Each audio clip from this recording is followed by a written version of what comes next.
Yo, balik lagi sama gue Martin, dan ya pada kesempatan kali ini gue akan mengupdate untuk Bitcoin dan juga BNB teman-teman sekalian ya.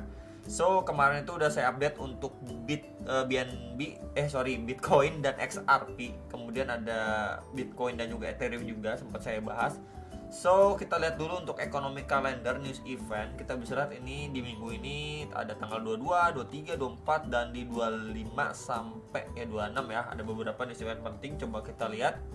Ini ada existing home sales ya, jam 9 malam tanggal 22 Agustus. Kemudian di tanggal 23 Agustus ini ada FOMC member yang bakal speak ya. Kemudian ada building permit ini jam 7 malam.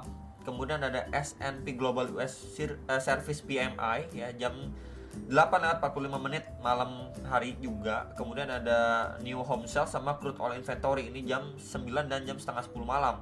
Nextnya itu ada tanggal 24 Agustus. Di sini ada core durable good order sama initial jobless claim ya. Ini jam setengah 8 malam. Dan menurut saya ini main eventnya itu ada di 25 Agustus ya. Di sini ada Fed balance sheet ya. Kemudian juga kita bisa lihat di sini ada kakek Powell yang mau speak teman-teman. Ini jam 9 malam. Jadi bisa di prepare untuk beberapa event yang menurut saya main eventnya itu di tanggal 25 Agustus ini. Apakah nanti kakek Powell akan hawkish lagi, mengingat rilis data terakhir itu adanya kenaikan untuk data inflasi, atau malah nanti masih ngambang ya. Biasa dia bilang bisa aja nunggu nanti rilis data di next month-nya, apakah nanti ada perubahan atau malah tetap kenaikan ya. Itu perlu kita pantau bersama-sama.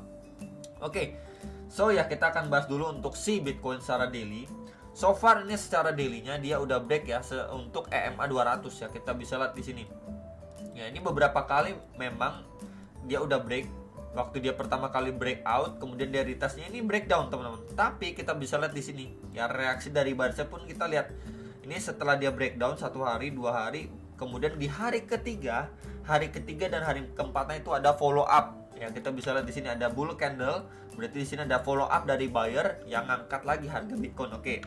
Ini pada Maret ya 2023. Kemudian ini di testing lagi pada Juni 2023. Nah, ini ketika dia breakdown dan closing di bawah EMA 200, tapi di follow up langsung ini satu hari setelahnya. Ya, kalau tadi kan 3 hari ketiga ya. Kalau ini 1 hari setelahnya. Berarti ya let's say hari kedua, teman-teman. Ya, jadi kalau tadi tuh hari ketiga, ini hari kedua. Nah, yang berbeda di sini adalah tekanan seller itu signifikan. Cuman memang pertama kali kita bisa lihat closingnya itu malah dia bikin buntut cukup panjang. Tapi nextnya lagi ya, ini disusul dengan red candle, bull candle kecil, dan sekarang ini ongoing red candle ya.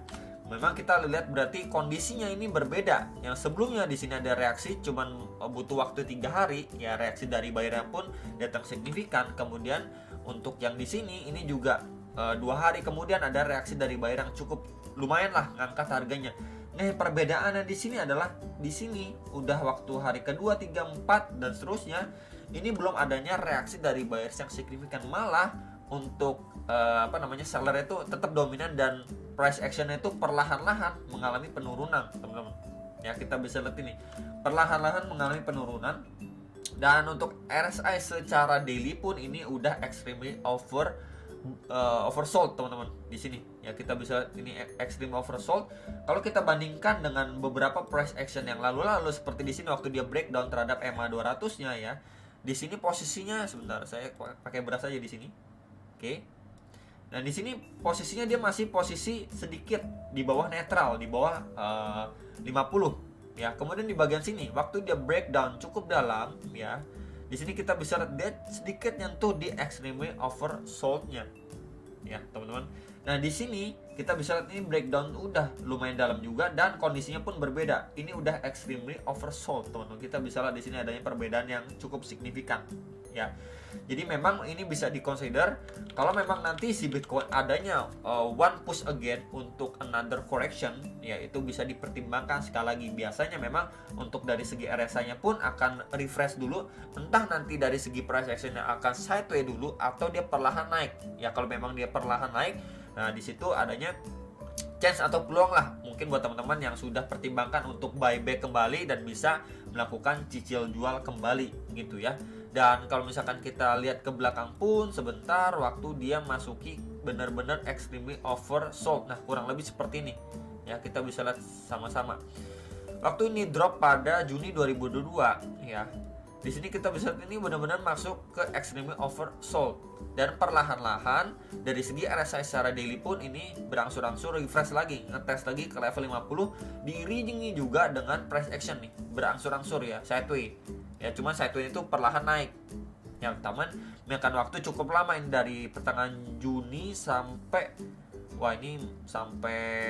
sebentar nih highestnya di pertengahan Agustus nih. Berarti dari Juni ke Juli ya kan, ke Agustus kurang lebih makan waktu 2 bulan teman-teman, seperti ini ya, sebelum dia lanjut turun lagi dan lain sebagainya. Jadi ini bisa menjadi salah satu bahan pertimbangan juga jikalau memang nanti akhirnya si Bitcoin mendapatkan another correction lagi gitu, berarti di sini masih extreme over sold gitu ya secara daily, kemudian dia berangsur pulih. Nah di sini ya nanti mungkin beberapa area di sini bisa perhatikan seperti mungkin di sekitaran 23.000, 22.000 dolar gitu ya. Itu mungkin bisa dipertimbangkan benar-benar untuk teman-teman yang istilahnya mau buyback lagi, mau DCA dan lain sebagainya. Ini untuk pandangan secara daily. Minimal untuk kita lihat secara time frame hour 4 jam ya, di sini coba saya akan berikan tanda dulu di sini untuk lowestnya. Kita bisa lihat ya, ini sempat di testing juga, oke, secara time frame hourly biar lebih detail lagi. Kemudian di area sini ya, di sini coba akan saya sedikit mark juga, oke. Ya sebelumnya time frame 4 jam juga sempat menjadi sebuah tahanan atau base juga dari area situ ya untuk bagian supportnya terdekat. Nah ini sudah saya mark untuk beberapa areanya. Bagian bawah ini di sekitar 24.800 sampai 25.200 dolar. Untuk bagian yang lebih atas ini di sekitar 25.690 sampai 25.870 dolar. Ya, ini menjadi dua area krusial untuk si Bitcoin. Either kalau misalkan dia tidak mampu untuk bertahan dari range ini, maka dia akan visit ke sekitar 23 ribuan dolar ya. Tapi selama area ini belum mampu di break dan ya bisa aja dia sideways. Sebentar, nah bisa aja dari sini cuma sideways di sini aja gitu, breakdown sideways di sini aja ya. Ini mungkin bisa dimanfaatkan untuk beberapa area ya buat teman-teman yang scalping gitu ya, untuk trading cepet ya. Ini area-areanya, area kecilnya. Kemudian untuk bagian atasnya ya, kalau kita lihat secara time frame 4 jam di sini dulu ya, di sini waktu range dia sideways-nya, oke. Kemudian range sedikit lebih atasnya ini di bagian di sini ya, ketika kita bisa lihat drop signifikan datang dari level 26.490 sampai 26.600-an dolar ya. Jadi sekali lagi ini bisa dipertimbangkan untuk teman-teman ketika overallnya memang dia kita bisa lihat sudah sideways aja nih. Bagian bawahnya itu di sini ya, di sini, dan bagian atasnya di sini, lapis atas atau resist satunya ya, bisa dibilang ini support 1, ini resist 1, resist 2, ini support 2 ya. Dan mungkin dari kemarin juga teman-teman ada juga yang mungkin lihat juga pattern ini, triangle pattern gitu ya, ketika memang untuk bagian bawahnya ini di testing beberapa kali, dan untuk bagian atasnya ini adalah support resistant ya, waktu dia sideways atau bergerak di triangle-nya. Dan so far secara time frame 4 jam ini sudah breakdown ya, ini istilahnya kita bisa lihat ini bikin jarum ke atas, berarti ada indikasi untuk retest ya. Dan kalau ini yang terjadi ya, kita bisa lihat di sini lebih clear lagi, di sini ada garis kuning itu ada EMA 55 nih, time frame 1 jam ya. Dari triangle pattern ini dia udah breakdown, naik untuk retest kemudian lanjut turun.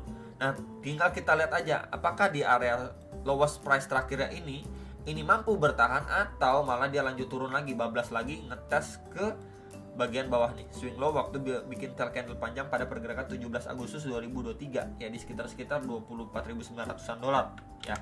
Dan kalau kita lihat secara pattern pun kita ukur gitu ya, mungkin teman-teman juga biasanya lihat kalau secara pattern sampai berapa targetnya. Sebentar kita lihat, bentar teman-teman ya, kita pakai arrow aja ya, dari sini ke sini, kemudian kita copy aja ke bagian bawahnya. Nah di sini waktu dia breakdown pun mungkin ngejar kisaran 25.500-an dolar kalau kita lihat secara pattern ya. Cuman kalau target maksimalnya mungkin kita bisa pantau ke level atau support yang lebih bawah di support kedua ini. Oke. Next untuk BNB. Nah BNB secara daily dia udah breakdown ya. ketika ini sempat sering saya bahas juga, dia drop signifikan, kemudian bergerak di sini di dalam sebuah channel, atau bisa dibilang bear flag pattern juga, karena kita bisa lihat ini waktu penurunan ini signifikan ya momentumnya, tapi waktu naik ini benar-benar terbatas dan akhirnya dia sudah breakdown dari si channel ataupun bear flag patternnya. Nah di sini ada dua area pantauan ya, box warna hijau ini juga udah di testing ya, pertama kali di testing ini mendapatkan reaksi dari sini nih, kita bisa lihat beberapa candle secara daily mendapatkan reaksi dari 230,5 sampai 234 dolar ya. Teman-teman mungkin juga lihat waktu BNB ini beberapa kali testing di sekitarnya itu cukup alot dan akhirnya dia breakdown ya, kita bisa lihat red candle besar muncul, bahkan next area target di 219,2 sampai 222,9 dolar ini juga ditembus tanpa ampun, kita bisa lihat ya. Ini closing di bawah dan ini cuma sideways aja sebentar, kemudian lanjut turun lagi teman-teman. Bisa dibilang no mercy untuk si BNB. Nah kalau ini yang terjadi, maka bagian bawah nih yang saya marking ini di sekitar 183,1 sampai 190,2 dolar untuk si BNB. Tapi sebelum kita visit ke area sini, ini ada satu area tahanan juga untuk si BNB dan ya ini menjadi concern saat ini. Ya, sebentar di sini. Ya, ini secara daily-nya sudah beberapa kali di testing. Ya, ini pada pergerakan sebentar Juni 2022, kemudian ya Juni 2022 beberapa kali di testing berupa tail candle. Ya kita bisa lihat di sini. Sebentar teman-teman, saya coba tandain dulu biar lebih enak ya. Nah ini, ya, ini di testing nih pada 14 Juni, kemudian di 15 Juni, 16, 17 ya, kemudian di 20 Juni, kemudian terakhir di testing itu di 30 Juni 2022. Ini sempat break juga, cuman bisa dibilang juga fake out ya, sebelum dia lanjut naik gitu, perlahan naik. Ya kita bisa ini sering banget bikin tail candle di sekitaran ini, maka ya ini bisa menjadi area pantauan untuk si BNB saat ini. Apakah memang dari sini benar-benar dipertahankan dan adanya reaksi buyers dari level ini? Berarti kalau di situ at least kita harus mampu lihat si BNB perlahan-lahan ya mampu istilahnya naik dan break dulu dari area 219 sampai 223 dolar. Ya kalau area ini udah mampu di break, berarti memang untuk si BNB at least untuk short sampai mid termnya adanya chance untuk BNB mulai recovery. Tapi kalau dia masih struggling ya, kenaikannya pun terbatas, malah dia breakdown lagi ya, possible untuk mengejar area lebih bawahnya lagi. Ini target lebih bawahnya lagi teman-teman ya. Jadi untuk si BNB itu pay attention dulu untuk area sekarang, ini adalah area pantauan sekali lagi. Apakah memang kenaikannya pun cuma terbatas sebelum dia lanjut turun lagi ya, bisa aja retest untuk lanjut turun. Cuman yang perlu di note dan diperhatikan untuk posisi saat ini adalah kita bisa lihat waktu dia drop yang signifikan dari sini, kita bisa lihat di sini dropnya signifikan, oke. Kemudian di sini dia ada semacam tahanan atau sideways sebentar, kemudian dia lanjut turun lagi ya. Kita bisa lihat ini makin lama momentumnya itu udah makin slow ya, bisa aja di sini belum tentu dia lanjut terjun, malah di sini perlahan-lahan dia recover teman-teman ya. Jadi ini menjadi concern kalau kita lihat secara momentum untuk si BNB. Jadi palingan itu yang bisa saya update untuk Bitcoin dan BNB. Semoga bisa terbantu dengan adanya analisa ini dan sampai jumpa untuk next video. Salam profit.